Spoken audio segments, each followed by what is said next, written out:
At first, I didn't like him because he had a shotgun. So, I'm prejudiced. I think he's in my top 3 for sure now, after I've fully unlocked his stuff. He doesn't have many kills, but I think he's the highest AoE damage, or guaranteed damage character out there.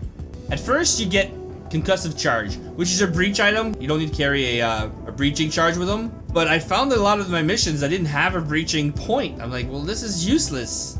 It's kind of bad. It says it ruptures the enemies on the other side of the wall. It must be a tiny range because I don't see it working. For me, it never works. I don't see the rupture.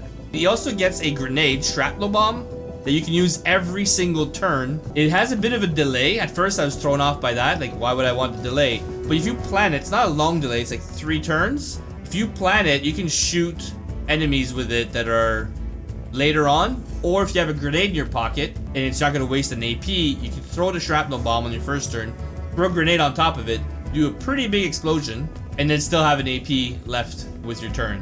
This could be pretty good. Instead of having to shoot that explosive with someone and waste AP to just blow up something that's going to blow up anyway. Alright, field agent level. Fortitude. He's immune to all grenade and environmental effects. Big deal. Give him a med kit. That's it. For me, no. You regenerate a charge for carrying grenades at the end of each encounter, which means on longer missions, you don't have to be, okay, I need to ration my explosives. Like, no, get in, throw the grenade. Next encounter, get in, throw grenade. It's really handy.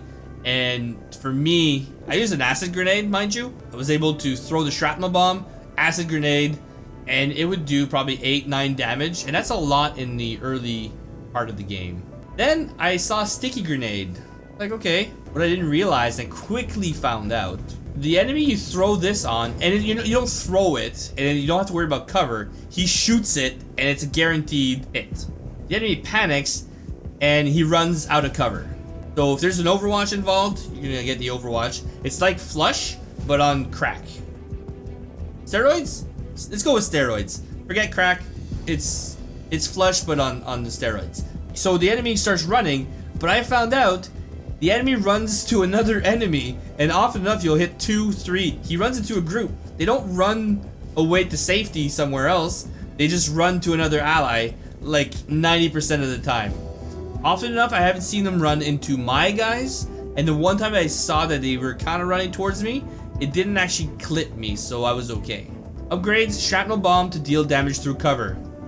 I mean, often enough I would just throw the shrapnel bomb like over cover that was right next to my guys, and I was like, okay, I can do this because they won't hit my people. So I didn't like this. And then here you have impending doom. Upgrade shrapnel bomb to immediately rupture targets within the blast radius. The bomb doesn't have to go off. You throw it, they rupture, which means you do double damage to those enemies. That is huge. That is like the biggest debuff, I guess, you can do to the enemy. It's amazing, and this works on anything as far as I've noticed, even robots.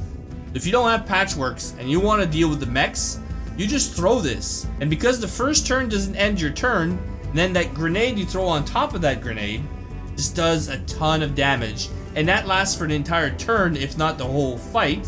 I don't know how long rupture lasts.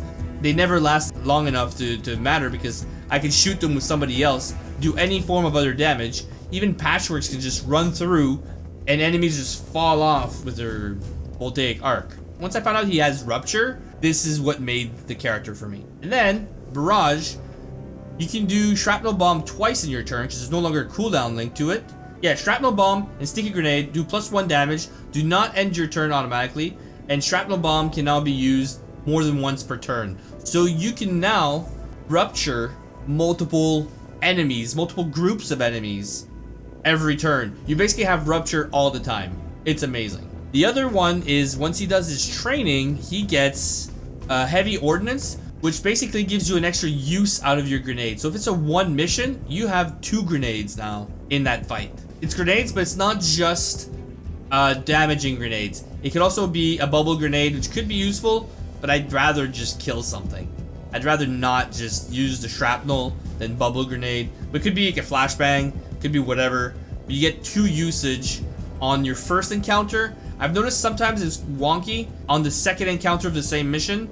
Sometimes it would still have 2, sometimes it would have 1. So just know that this could be really powerful with acid grenade, fire grenade. Then it also prevents the enemy from using certain skills. Really good class, and I was surprised. I should not have seen a shotgun and been thrown off by it. The fact that he has a shotgun, he barely shoots with it anyway. He's just throwing grenades. He shoots sometimes.